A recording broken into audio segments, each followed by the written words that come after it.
Good morning, everybody. Welcome to today's 1 million by 1 million strategy roundtable for entrepreneurs. 1M, as you know, is the first and only global virtual accelerator for technology startups in the world. Our mission is to help 1 million entrepreneurs reach $1 million and beyond in annual revenue.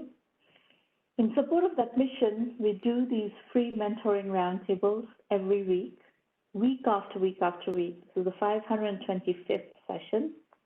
Over 150,000 people have participated. The event is being recorded. You would find every single recording of our roundtables on our YouTube channel, 1M1M Roundtables. On Twitter, our hashtag for today is 1M1M, and we're at 1M1M and at Romana for following. There's a lot of great content that comes through that channel. This is a roundtable, not a broadcast, so we want you to participate a lot. These are the call-in numbers. I will put them up again later when we're ready for calling. We do have quite a bit of prior programming, scheduled programming. You can also, by the way, participate through the computer audio. So either way, when we're ready for broader discussions, we will let you know and you can turn on your audio. All right, we are going to start today's session with a conversation with Sumant Mandal, co-founder and managing partner of March Capital. Sumant, welcome back. Hey, how are you? Good, how are you? Good. Early in the morning, but nice to see you. Yes, well, let's catch up. Let's also catch the audience up on how you are living the pandemic, what's happening with your fund, your portfolio companies, what are you seeing, etc. I think we've all become Zoom and WebEx experts is the one takeaway from this 1 year. And we have more meetings every day than we ever had before because everyone's available when you need them and want them. Yeah. Which is the good thing. The bad thing is that every day looks like the last day or the next day. There's not much change going on. So hopefully with the vaccine, now that we've all started to get it, we will start to see coming back to something like the world we were used to a year or so ago. But otherwise, things are good. And the world of technology is really booming. Yes, indeed. What has been your portfolio's experience with the pandemic? So, Rana, it's been interesting. I think the first 2 or 3 months, March, then April, May, people were a little confused and were worried about what's going to happen. So there was a pullback from spending, and people were just trying to figure out how do we keep our lights on, And I think about people when I say that this is about large enterprises and customers for our companies, which sell into these enterprises. But about 3 months, 6 months into this new world of sort of living from home, working from home, people realize that their needs for what we do, which is cloud-based technologies or SaaS-based technologies, actually is now a must-have. It's not a nice-to-have. So quite a few of our companies, not all, but quite a few of our companies saw their business pick up really well. And so I'd say Q4 was exceptional last year, and Q1 continues to show that people really need these new types of cloud-based values to keep their businesses going. So not every business, I would say, obviously work from home technologies, collaboration technologies, video conferencing or whatever you want to call it. Cybersecurity, especially cybersecurity, which is cloud-based and the next generation of cybersecurity. Those kind of companies did really well. Companies that were doing transformation projects, automation, taking old workflows and trying to make them more intelligent, those had some challenges. I think people were focused on making sure that their lights are on and they can continue to serve their customers, not necessarily trying to save 5% of their operating cost in the CFO suite or stuff like that. Front office, which is sales and marketing and customer support, became more important than back office. that's the way I think about what has been my, I would say, understanding of how people have spent money or adopted new technologies over the last 12 Yeah, months. yeah. Yeah, I can imagine transformation. There's enough for transformation happening, so people are not looking to transform more. Yeah. Now, I And think that will normalize. I think over the next 12 months, we'll see. One thing is not going to change. I don't think that this idea of being in the office, which was so important to everyone, which is, even in our office, which is not a very large office, we would say, no, no, no, you have to be in the office to provide work. I think that concept has been challenged. yes, Will people go back to hugely. office? Will people be back in work with each other? Yes, I mean, human beings are social and they need to be with each other, especially for something where you're trying to create something new. You want to be with other people and brainstorm, but it's okay to work from home as well. So I think that concept is definitely here to stay. Well, we have run 1 million by 1 million as a virtual company, as a global virtual company. We are all spread out around the world right from the beginning. So nothing actually changed in our workflow. We don't do anything, in person. So our I would transition say is that completely. if you have kids at home, they are very keen for you to go back to office, Yeah, no, I especially think people are teenagers. having very, very hard times with small children in particular. Yes, Yeah, absolutely. yeah. So So let's catch up a little bit on the situation with March Capital. What size fund are you working with right now? What size checks are you writing? What is the focus of your investment thesis and so on, just to sure, level set? sure. So we are now investing out of our third fund. We're 7 years old this year, and we have a little over $1 billion or so under management. So we managed to raise our third fund during the pandemic, which was a very interesting experience. So meeting investors from all over the world like this from your home office. But it's been an interesting time for technology. So we've been lucky enough to be in an area where people have more interest than not.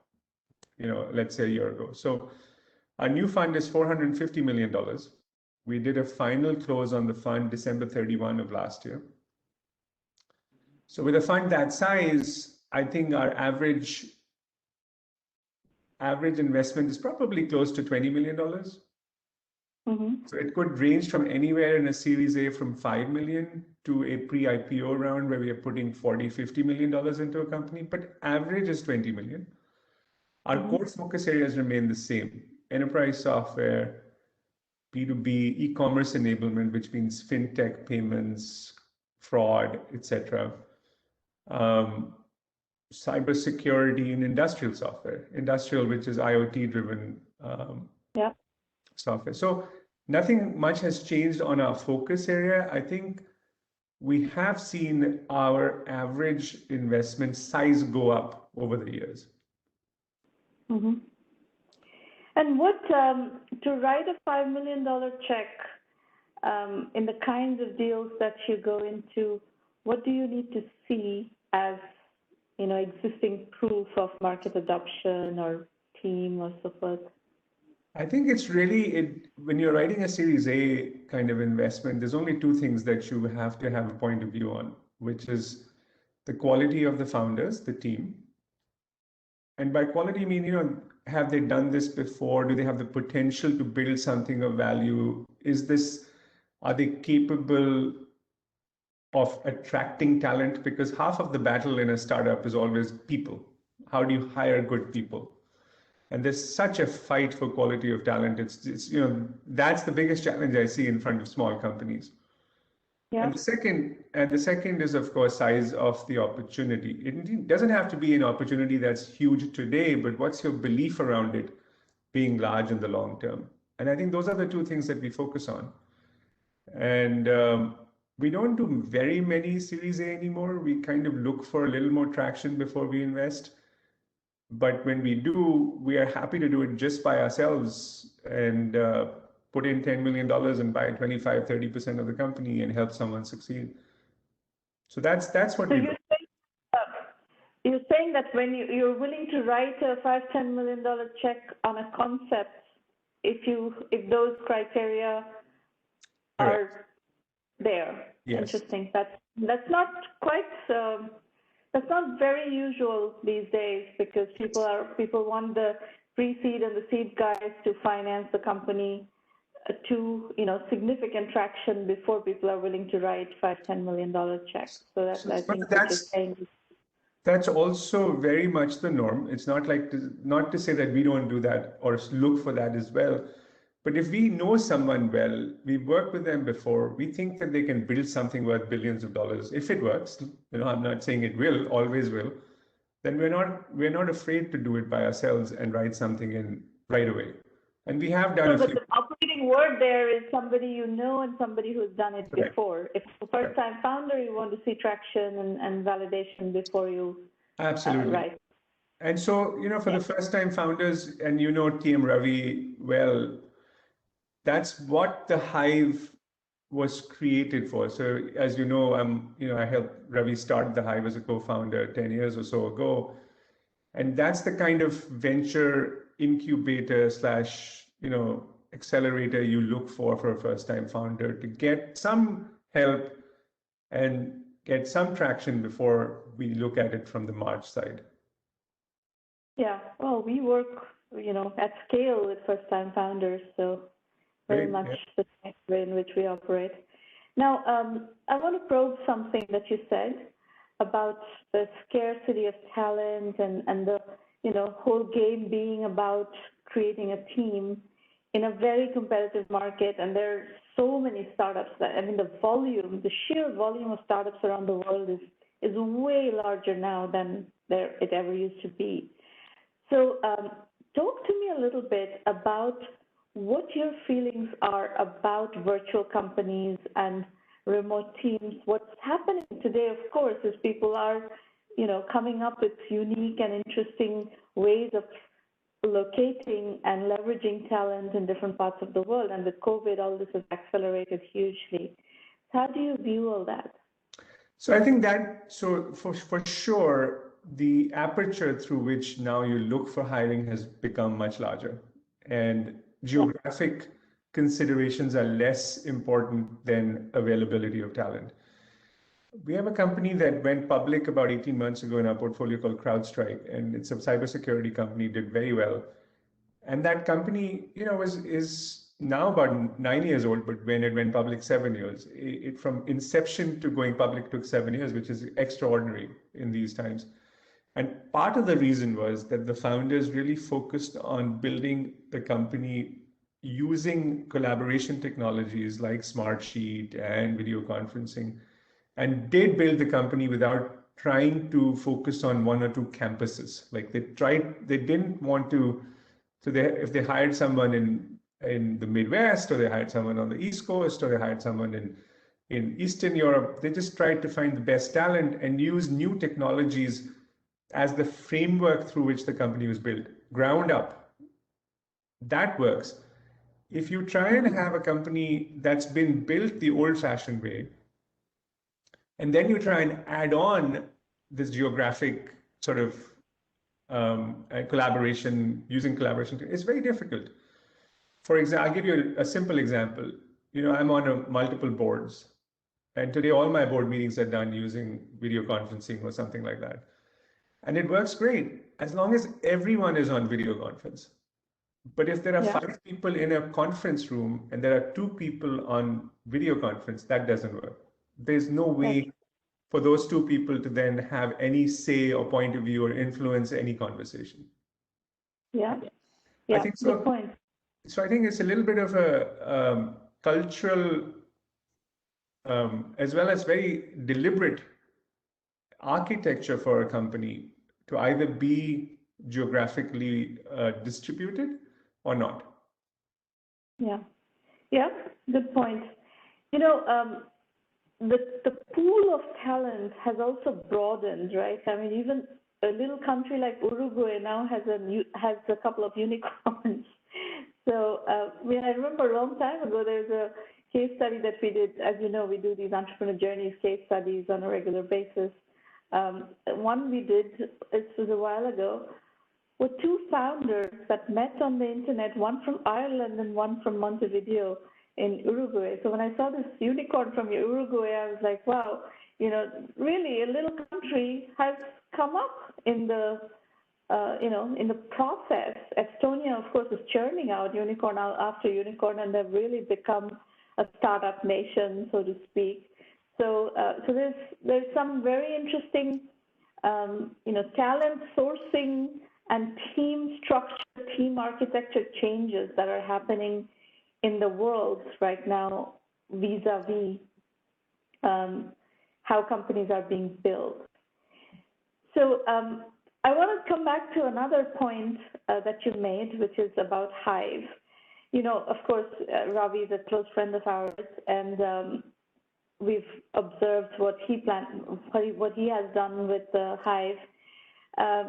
Now, what my understanding of Hive is that it's an accelerator that's built with small capital, about $250,000 worth of capital, and it seeks very early exit for the entrepreneurs.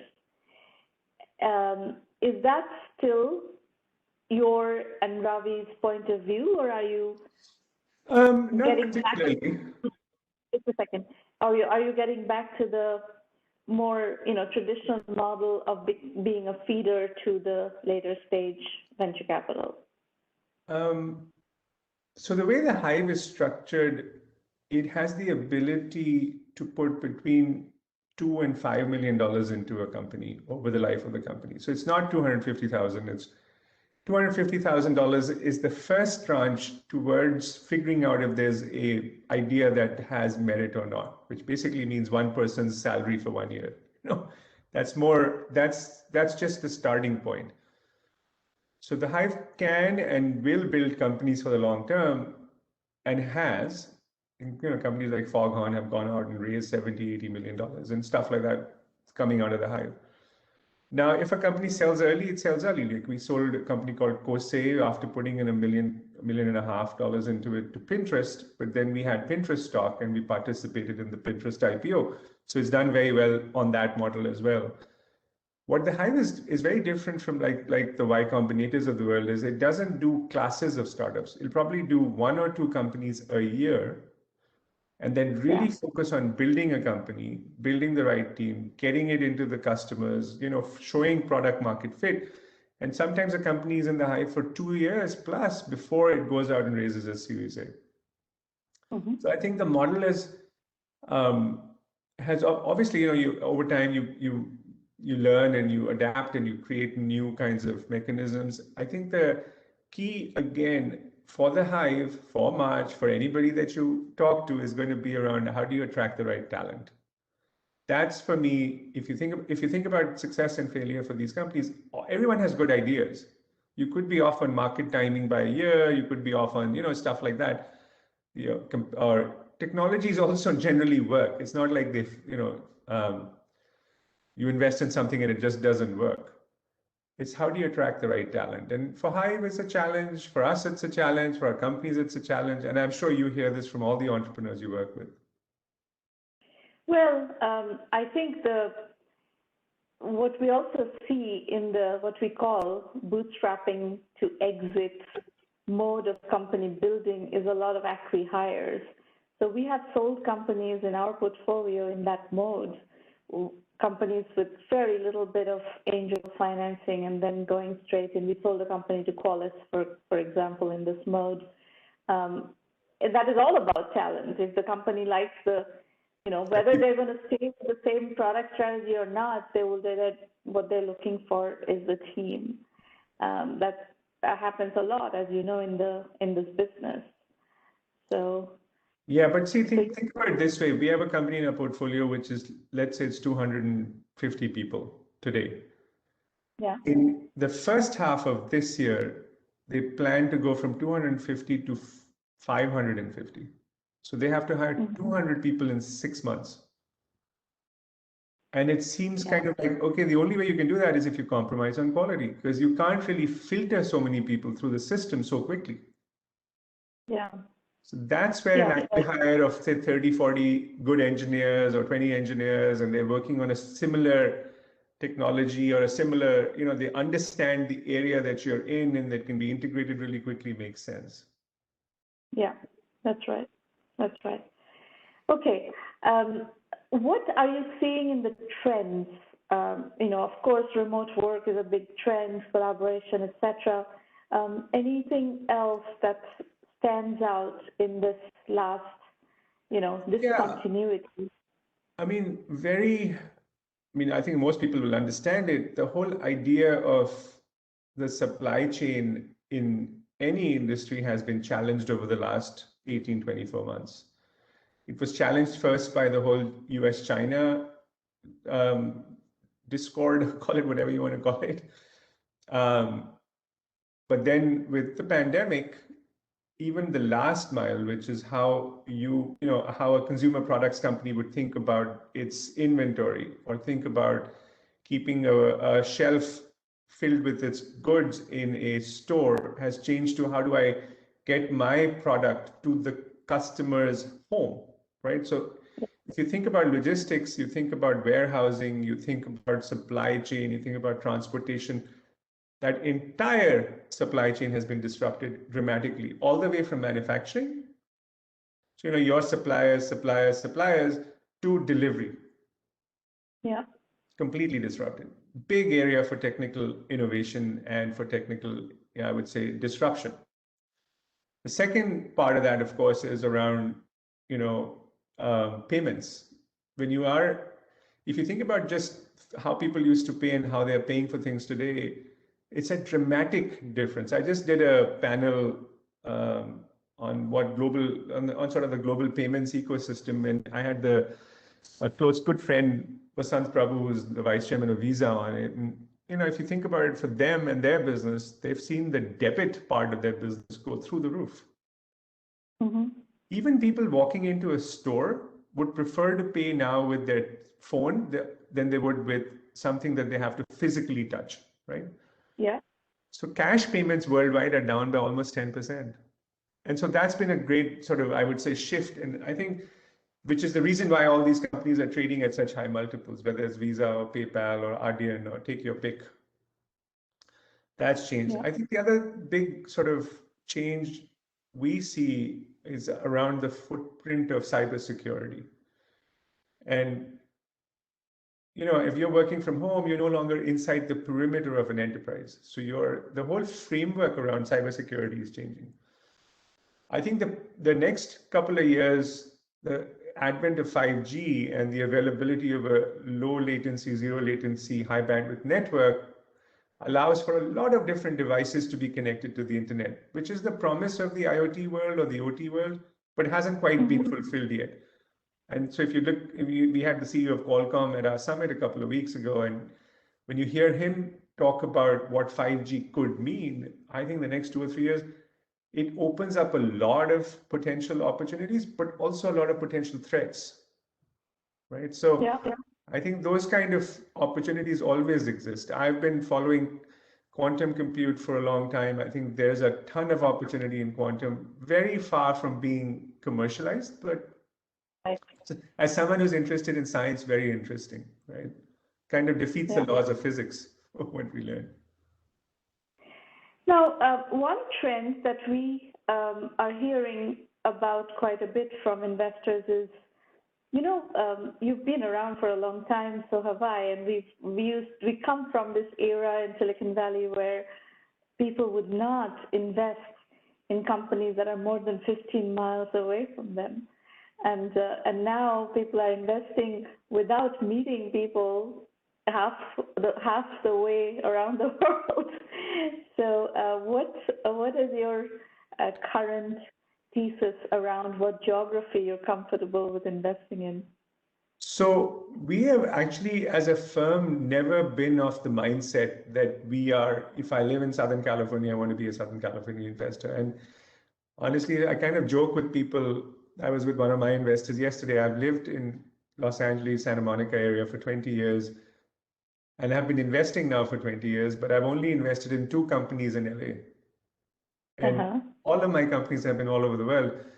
Mostly, I would say, focused on either the Bay Area or India, because that's where I have relationships and networks. Yeah. So it's a little bit about, who do you know and where do you know them? And that envelope has expanded quite dramatically. And I would say even the opportunity set, as you mentioned, if you're thinking about Montevideo and stuff like that, has also expanded dramatically, because 10 years ago, there weren't such opportunities, right? Well, Definitely. right now, we are very deep in diligence on a payments company in Brazil. Mm-hmm. And, Don't go to 5 years ago, I wouldn't have thought of it, right?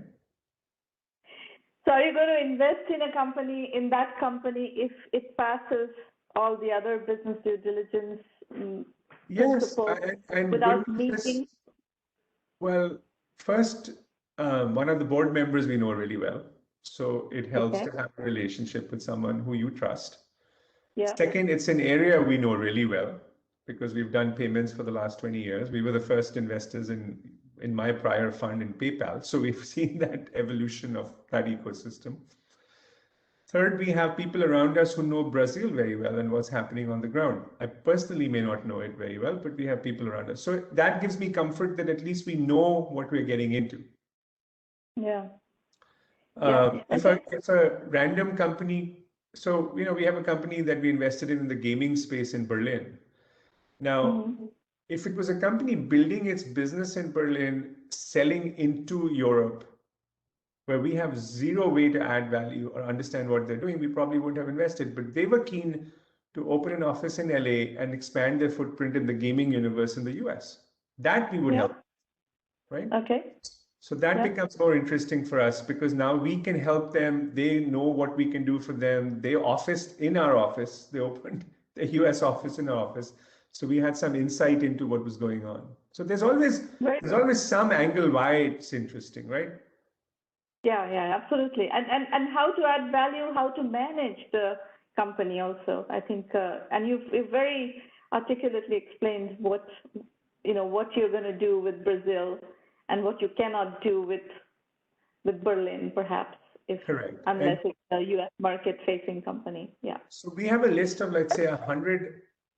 It's probably more than 100, but let's say there's 100 companies that are developing SaaS software in India that we have been following now for the last year or 2 or 3, right? 25 of those companies we've had already interactions with. And their interest is, how can we work with a fund that can invest in our Series B or C or D, but then help us build a organization and build a footprint in the United States or in North America, and then expand our business. We've maybe generated $5 million or $10 million selling into India, not into Indonesia, into Vietnam, maybe even the Middle East and Europe, but we now need help to enter the US market. That's very exciting for us. So, before we finish, after we finish the session today, I will send you a company from our portfolio. It's a cybersecurity company based in India, has already about $1 million ARR, but is potentially looking for an exit. So, since you mentioned that you have a bunch of cybersecurity companies in your portfolio that are looking to build potentially through acquisitions, that might be a good fit. Please do. Yeah. All right. Well, very nice to see you again, and you too. keep in touch. Yes, we will. Thank you. Bye-bye. Bye-bye.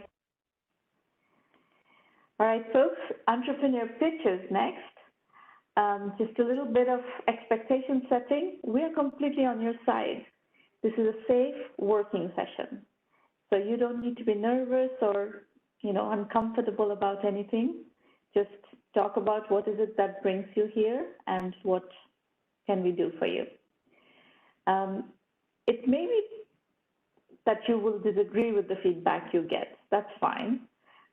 It's your venture. You will do what you like. I will give you feedback that I think is the right feedback for you. So I'm not going to give you sugar-coated feedback. You're not here to get a pat on the back from me.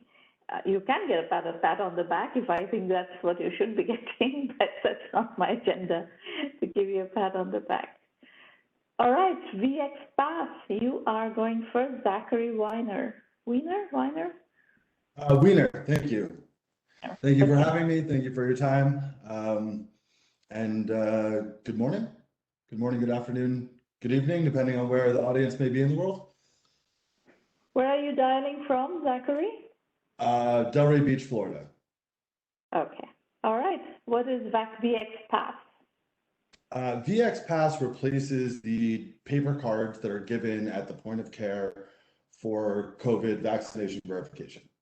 I think you can imagine, through any vertical that we might find, digital records are more beneficial and more valuable than paper records.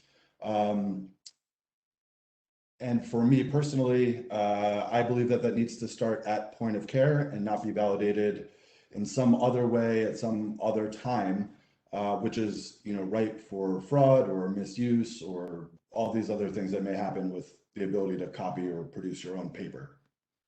Okay. So yeah, there you go, right?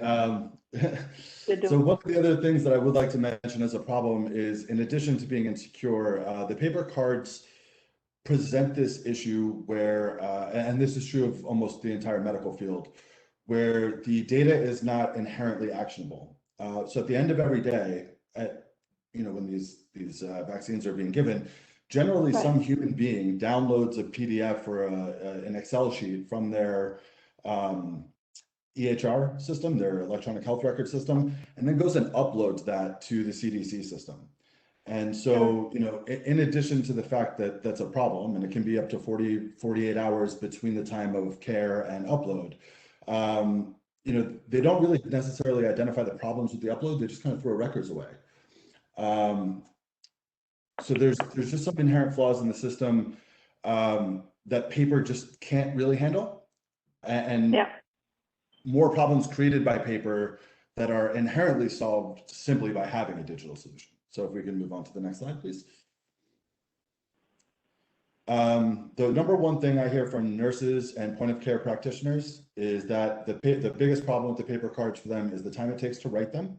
So oftentimes you'll see that the practitioners just use a stamp and don't fill out the personal part of the card, which then makes it somewhat invalid moving on. And they have to rewrite these things over and over again, right? So by having a digital solution that uses a QR code that requires no handwriting, we save time.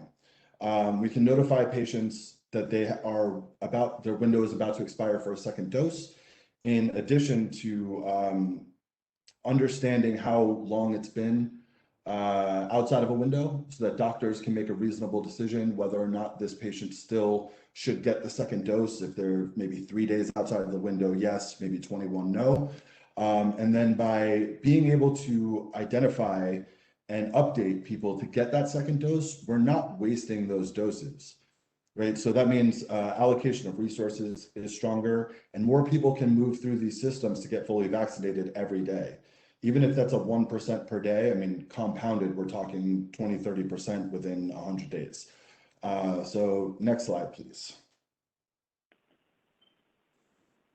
So obviously this is something that you hear all over the news every day. There's at least one news story on whatever program you're watching about COVID.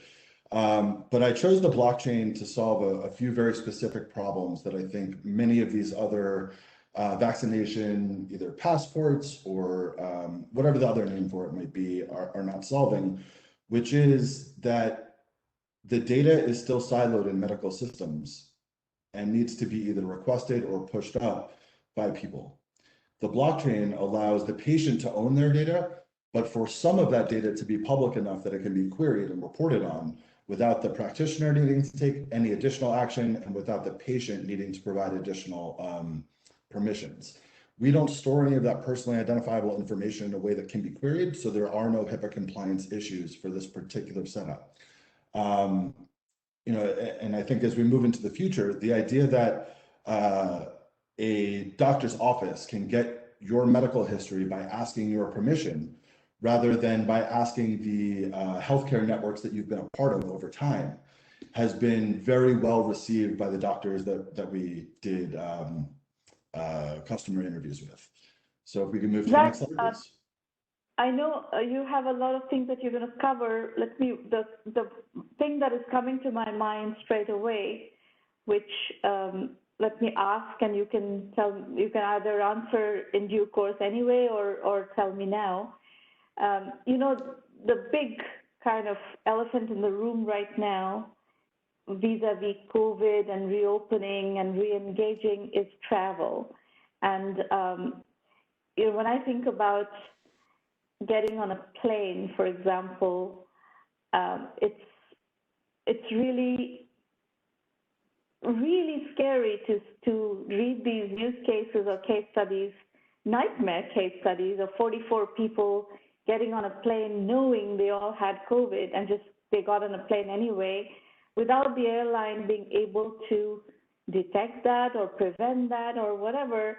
So tell me what your strategy is of working with airlines, and how does this play into all this drama?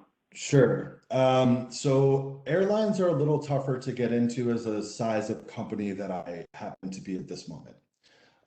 Generally, airlines are working with an international travel association. And if we take a look at the requirements that are being posed today, this actually, what scares me the most actually is that the organization that's been adopted to date to do something like this does not even have a website. And it's not that they're so new that they don't have a website. They've been around for 7 years. They don't have a website. So that to me just means they don't want the public understanding what they're doing. That's a very scary proposition. So the first positive response we've gotten from this type of issue, right, which would be, in the news you hear it called passport. I like to think of it more as a visa. Passport is identity. And, we're already used to having these yellow cards for yellow fever or Japanese encephalitis, something like that. It's more of a visa. It gets you entry. It doesn't identify who you are. But the first company that we've gotten a good response from is actually Carnival Cruise Lines. And so I think the process would be very similar for a Carnival Cruise and for an airlines in general. But being is that I don't take the personally identifiable information of the patient at the time of injection or point of care, there needs to be an additional step where the patient secures their personally identifiable information on chain in some way. So we have it, and I don't have it public because I'm focused on point of care at the moment. We're not releasing the information publicly, but we do have a process written, and it's coded and works to take the patients who have 2 vaccination verifications that have been given by a doctor and transform that into a different type of token or record stored at a different point on the blockchain so that it cannot be tied back to the original account necessarily, that the patient can share with any public body, whether that's an airline, a stadium, a cruise line, that might even be a school, for that entrance requirement to be satisfied technologically, right? So you would scan your QR code, and then whatever the receiver was, whether that was a cruise line or your school, they may have different requirements, right? So the cruise line may require that your vaccine was given within 12 months, while the school may require 18, or 24.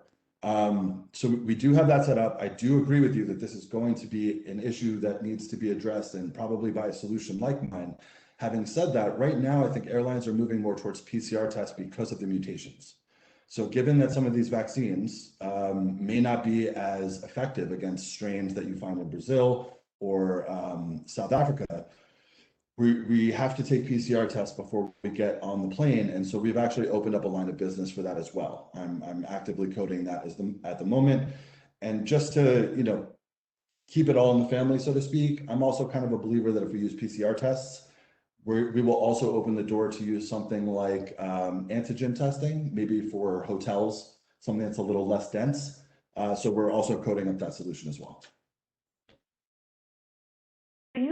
Your work is working with the point of care providers, whether it's the test sites or the vaccination sites, and provide some sort of a digital certificate which can be provided to those other bodies who are trying to decide on whether to let only vaccinated people in or only, Correct. look at their tests and so on. Yeah, okay, got it. And we want to make sure that we don't exclude people who can't be vaccinated for one reason or another. There's a lot of negativity around anti-vaxxers, and that's mostly what you hear about, but there are also people who are allergic to vaccines. Yes. Who physically can't take them, right? So that's why we're including this sort of PCR test verification so that people who are excluded from the regular system can still participate without having been vaccinated if they can prove they're not a carrier through trusted systems. Okay. You're talking about addressable market size. What is the pricing strategy? So for us, most of our cost comes in customer service, not in the actual technology that writes to the blockchain. So we're looking at about $1 per patient per validation. So if you have 2 doses, that's still just $1 from start to end. In Africa, where our first client actually is going to be implementing this, we brought the price down and included some customer service on their end. So we're actually building a customer service team in the country of Lesotho alongside the government, which grows economic development and a lot of other things. We have a white glove turnkey solution where we do most of the work for you. That's more of a westernized solution that can get up to about $3 per patient. But I really think that we're looking at about $1 per patient, and based on our testing, like focus group style testing, $1 per patient sounds cheap pretty far across the world, even in some of these disadvantaged countries. And this is the actual product. So while I can't demo it for you. No, I have. Oh, go ahead. Let's do your questions. I think I understand what you're doing. I think we understand what you're doing. What a projected ARR in what time frame? So in the next 24 months. $60 million in ARR in the next 24 months? Yes. Our goal is to work directly with Gavi and COVAX, which are the governing bodies for distribution in Africa. In addition to that, the State Department has a $3 billion war chest specifically focused on this, which is economic development in Africa, sanitation in Africa, and validation of financial and transactions that require financial support. So Gavi loans these countries money, and they don't really have a way to verify that the activities that were supposed to be purchased actually went through. In order to do that, they deal with trusted environments. In the next 24 months is all Africa.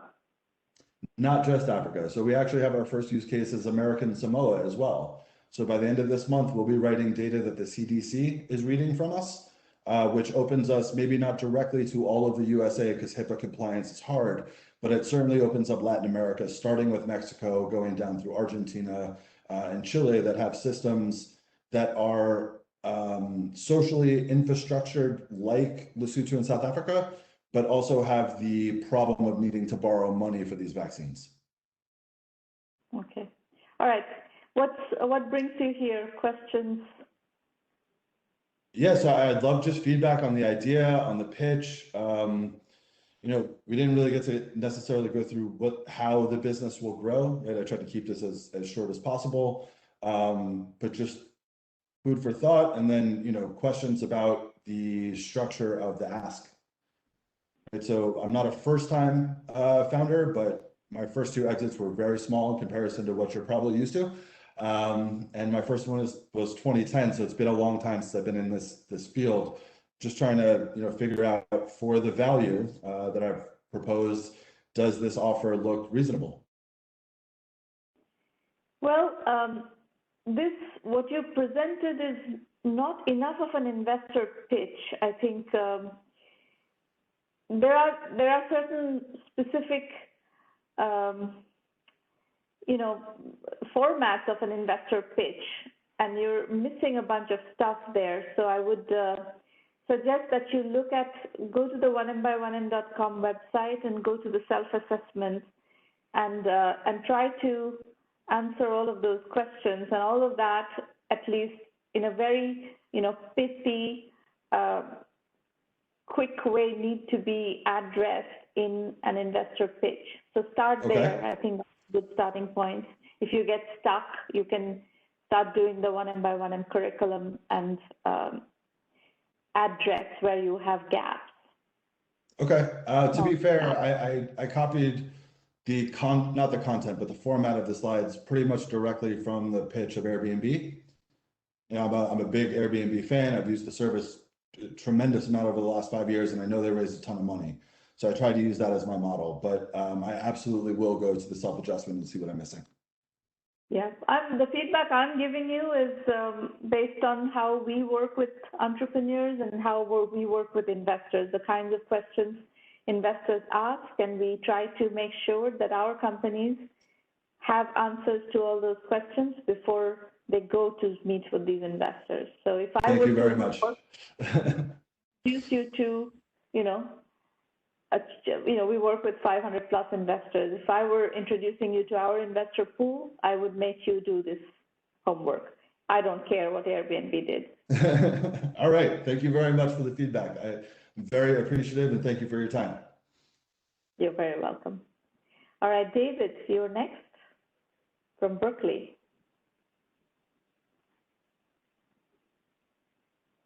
Hello. Good morning. Hi.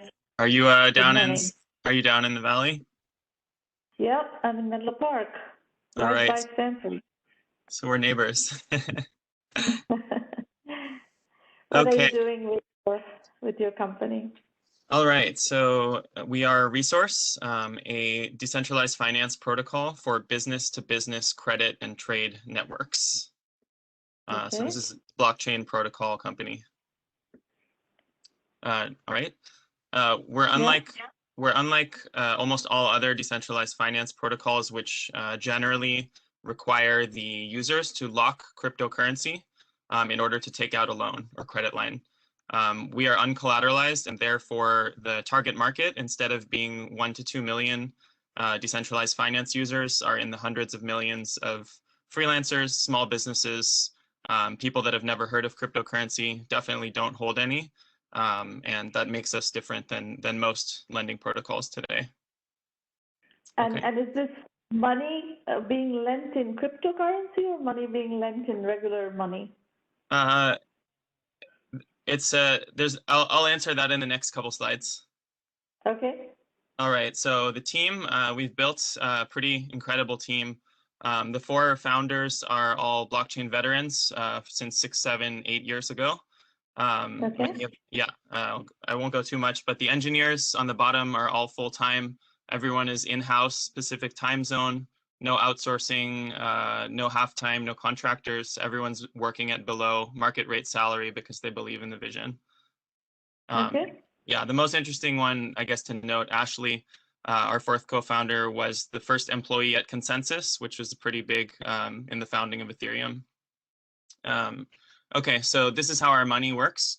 This is Rob. He's one of our first customers. He's in Asheville, North Carolina. He has a chocolate company, and he needs cash to increase his sales. He doesn't have any cash right now. It's all tied up. Next slide.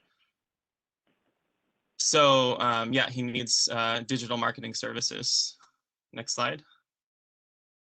So he's not alone. The problem of getting credit as a small business is a global one. It's a huge market, even in the developed countries, but the real opportunity here is in emerging markets where demand is unmet, and often when businesses can get credit, it's very exploitative, 80%, 100%, 120% interest rates, etc. Okay, so this is how it works.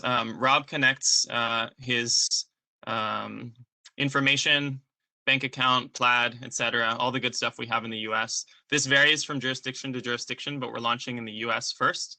And we basically run Rob through all the normal credit evaluation stuff that you can get today.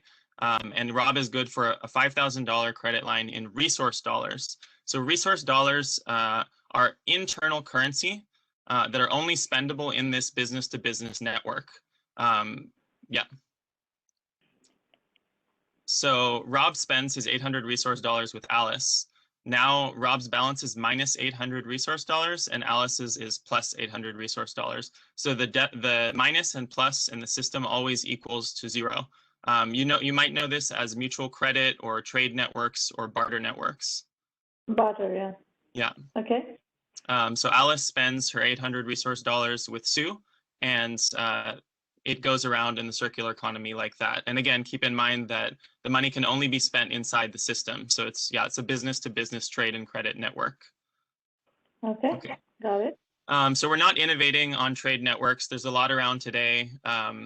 The largest one in the world is called the VIR Bank in Switzerland. It's 62,000 small businesses. They do 2 billion annual in transaction volume. And you can buy property with their virtual currency that's pegged 1-to-1 to the Swiss franc. But in general, the problem with these trade networks is you can't cash out the trade currency. It's always like stuck inside the system. Okay. Is your currency pegged to the US dollar?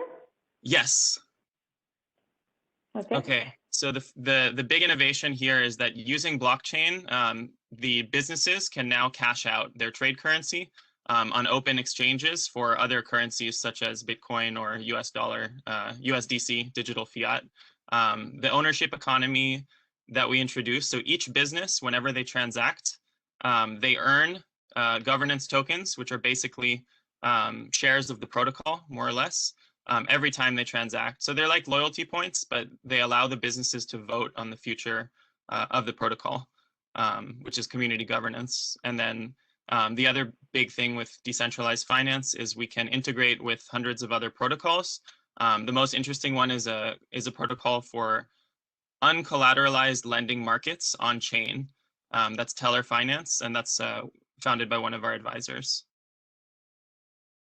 Talk to me a bit more about the liquidity. So in your, go back to your example, this Alice wants to cash out. Instead of spending the money within the network, she wants to get this $800. How does she do that?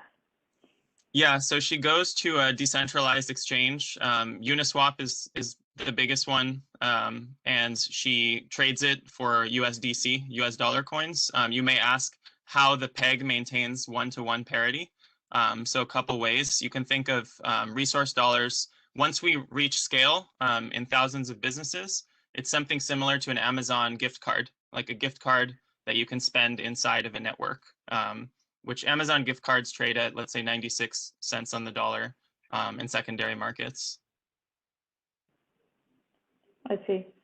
And there is some mechanism with which you have your currency registered with this body, which acknowledges that they can get the dollars from this currency. It's an open exchange, so there's liquidity providers that are incentivized to come in and provide 1-to-1 parity with our currency and another stable coin, or just US dollars, basically. We incentivize those liquidity providers to come in and provide liquidity by offering them also incentives in our governance token. So in decentralized finance today, it's very easy to bring in hundreds of millions of dollars of liquidity into early protocols because there's so much money out there that wants to come in and provide liquidity for these kinds of incentives. Okay. Yeah, go ahead. So where are you now? What's your situation? How many merchants are trading, or how many people? What volume of trading is happening, etc.? Yeah, so we actually just closed our seed round yesterday, so that's good news. About 2 million. Turned away another 1.5 in the last 24 hours, which is new position for me. I've never been in that position before. We are launching publicly next week in one city in the United States called Asheville, North Carolina. So we have a waiting list of merchants. We've done some early transactions, but basically we're launching publicly. It's already April 1st. So yeah, next week. And we hope to get a few hundred merchants, the first hundreds of transactions by the end of this month. Okay. Go back to the protocol slide. So this is where it's really special. We really resonate with your vision of empowering entrepreneurs. We are building a protocol for any entrepreneur in the world to launch a business-to-business credit and trade network on top of our protocol. We're also launching the first one ourselves in the United States to demonstrate how to use our protocol. But ultimately, we want many protocols to launch all around the world. They can be pegged to a different stable unit of account, a different government currency, or a basket of goods or commodities. That's up to the entrepreneur that launches the network. And we will be providing lots of open source software to empower those networks, as well as eventually provide liquidity and interoperability between the networks so that businesses from one trade network can buy or sell into another trade network. For example, there could be one in India and one in the United States. Okay. This is not super important. It's just like blockchain infrastructure stuff. Our governance token is the most important. This is essentially the token that governs the voting of how the protocol gets updated. So it's called mutuality.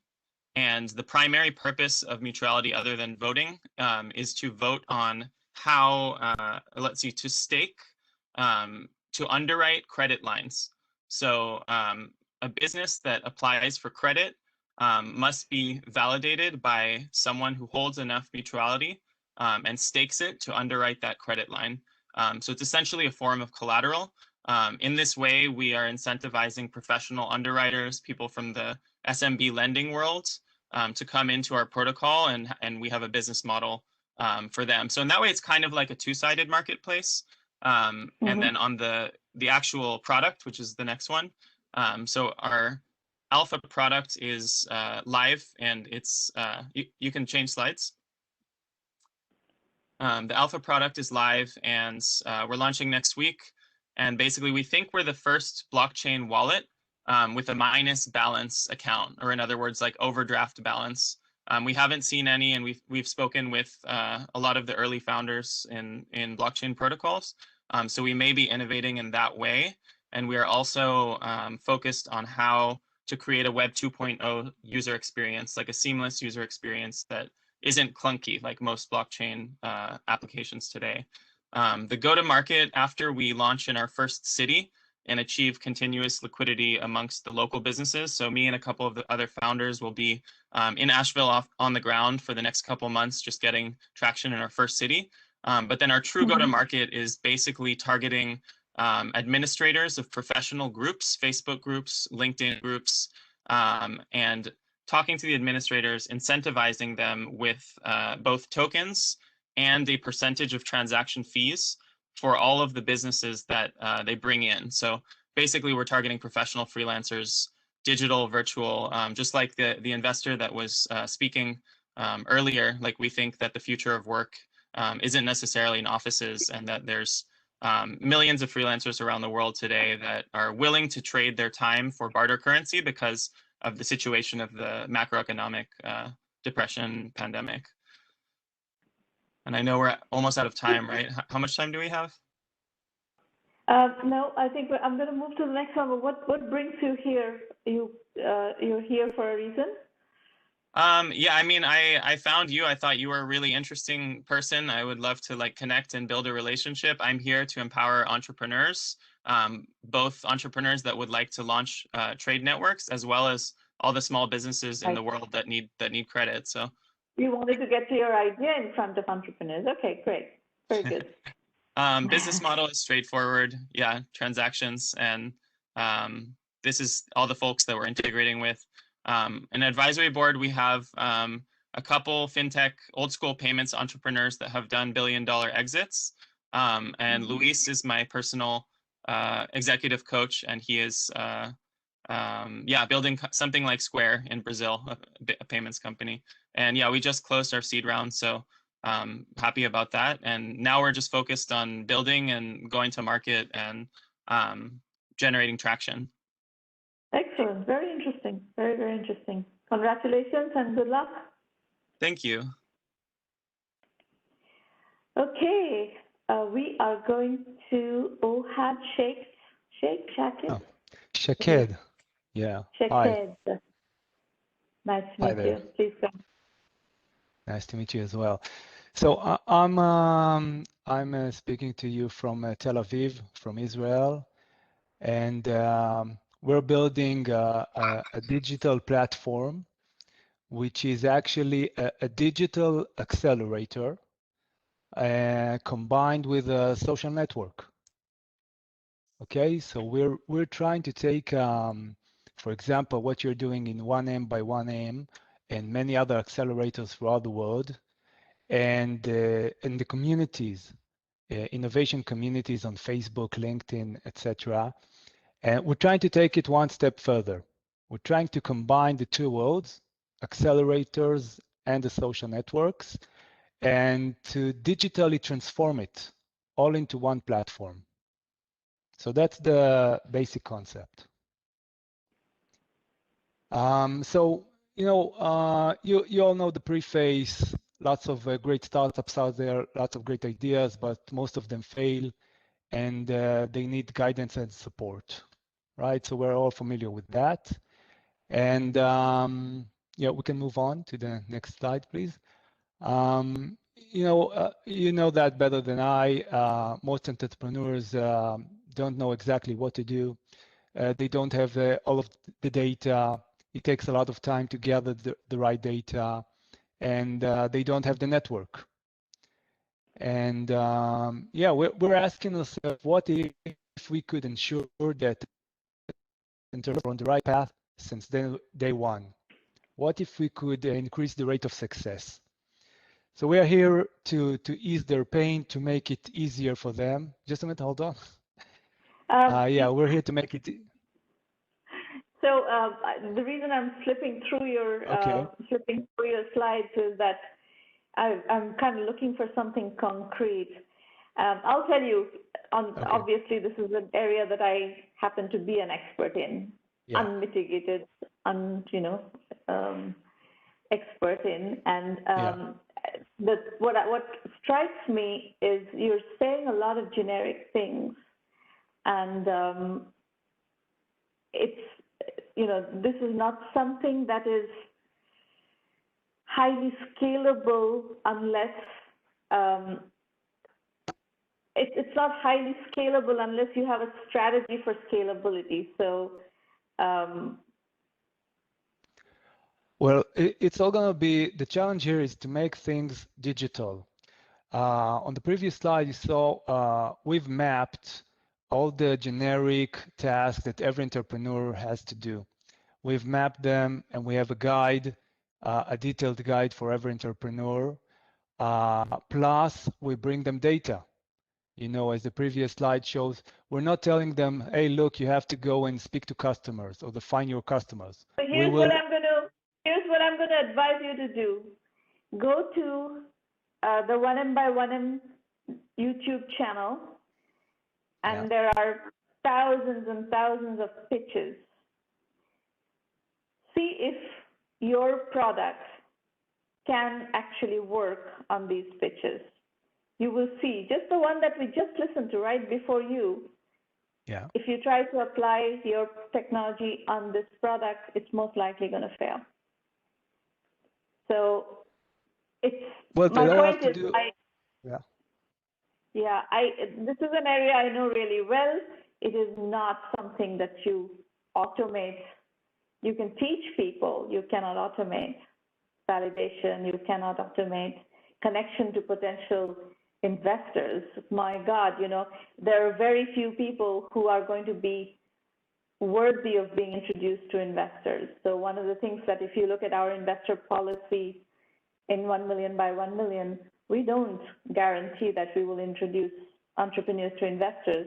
If we sent every entrepreneur who's in our program or in our community to investors, we would very quickly lose all interest from these investors because we'll be sending them a lot of garbage. We only send companies to investors who qualify for funding, and that's a very high bar. I fully agree. I fully agree. We're not going to send everyone. As you can see in one of the previous slides, we will only introduce entrepreneurs to investors only if they make it, if they live up to the standards. All right, what brings you here? I'm here, to get some feedback, some validation. I'm not raising funds. I'm bootstrapping. I'm funding. This is entirely on my own. And model, what is your expectation? How are you going to monetize this idea? well, there's lots of options for the business models. You know, as an accelerator, you can charge equity from ventures. As a social network, you have all the LinkedIn social network revenue stream, that freemium subscriptions, HR tools and services, sales and marketing tools and services, and it would also be a marketplace. Here's my number one feedback for you, is figure out how you're going to bootstrap this, because the kind of business that LinkedIn has built, if you're trying to build a LinkedIn, no one's going to really fund you unless you can show millions of people using your product or service. Yeah. In a bootstrap mode. So how do you get, as a bootstrap business, how do you get to millions of users? Which means that you have to generate cash yourself. And if you can't generate cash yourself, equity is not cash. Equity cannot keep the lights on in a business. Equity takes a long time, especially startup equity takes a very long time to monetize. So it's 7, 10, 15 years before you're going to make, your equity is going to become cash. So how are you going to produce cash based on your business? Figure that out. That's my number one feedback to you. And I would say, for the moment, that's my only feedback to you. Okay, well, I don't plan to bootstrap for 7 years for up until get to millions users. I plan to bootstrap, you know, only for the next 12 months or so to show some good traction and to show some POC that they can. How? What is the business model against which you expect investors are going to fund you? I don't see that business model. I know this industry well enough to know that entrepreneurs are not going to pay. Yeah, as I said, the main business model is from social network, because this is also a social network, and you have the premium subscriptions, the HR, sales, and marketing. Only get funded if you show millions of users and a business model. Today, nobody will fund the social network unless you can show millions of users. How do you get to millions of users is my question. That's what you need to figure out. Yeah, one of the go-to markets here is through partnership with entrepreneurship programs and accelerators. This platform, I believe, can also serve accelerators for managing their operations. Well, validate that. Validate if accelerators are willing to use your platform. Yeah, I will. Yes. All right. Good luck. Okay, folks. We are going to move to the next segment. I'm just going to explain quickly how we do 1 million by 1 million and how to use 1 million by 1 million, then we'll go to Q&A. So if you like what we do here and how we do what we do, refer 1M to serious entrepreneurs. It's a lot of work to build a company. And our belief is actually quite different from what Ohad is presenting here. This is not a cookie cutter process at all. So we teach you the principles and methodologies of how to build a business. We don't try to automate things. I don't think this is possible to automate. So I'm not a believer in the concept that Ohad is talking about, and I've had, at least 20 years to think about this concept. So in 1 million by 1 million, you have to come with the mindset of studying. You have to learn methodology and you have to apply methodology. Everything is at 1mby1m.com. There's a blog that is terrific, full of case studies, and just by studying the blog and the case studies, you will learn a lot. The Entrepreneur Journey series has also been released, part of it, as books. We have 12 books. You can start there. These strategy roundtables happen week after week after week. Today is the 525th session. Our full acceleration program is 1M1M Premium. We offer you extensive methodology guidance. We have a digital curriculum that is many hundred hours, and you can read about the curriculum on the website. We do have a terrific network. one of the most powerful networks of Silicon Valley and the world, and that includes investors, potential customers, channel partners, media, analysts, etc.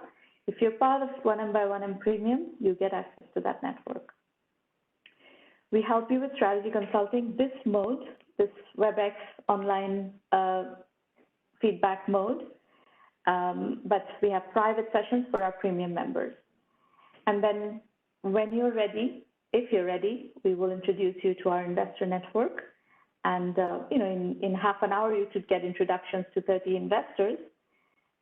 But we stress very much investor-entrepreneur fit.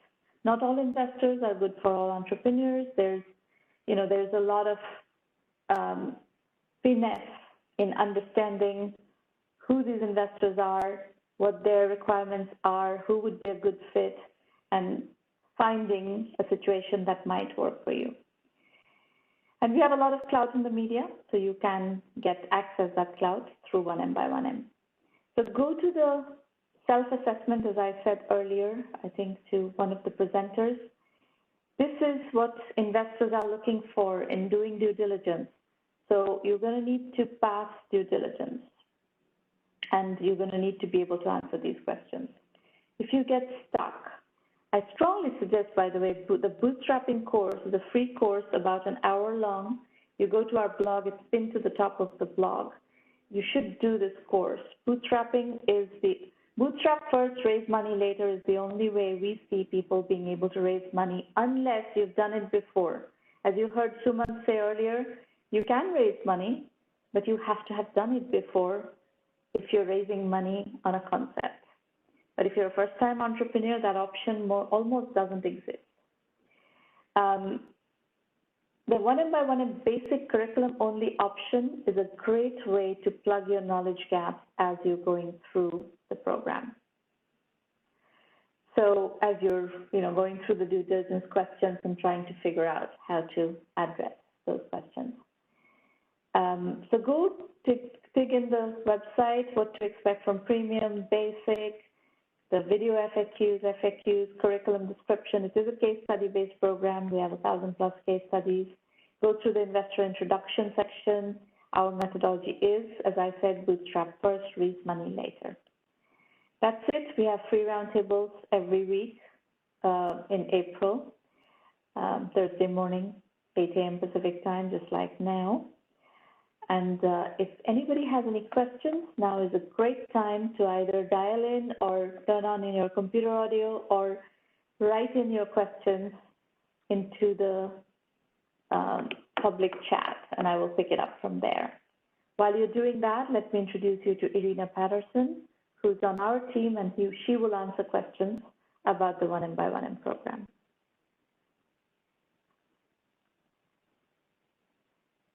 Anybody? Questions, comments?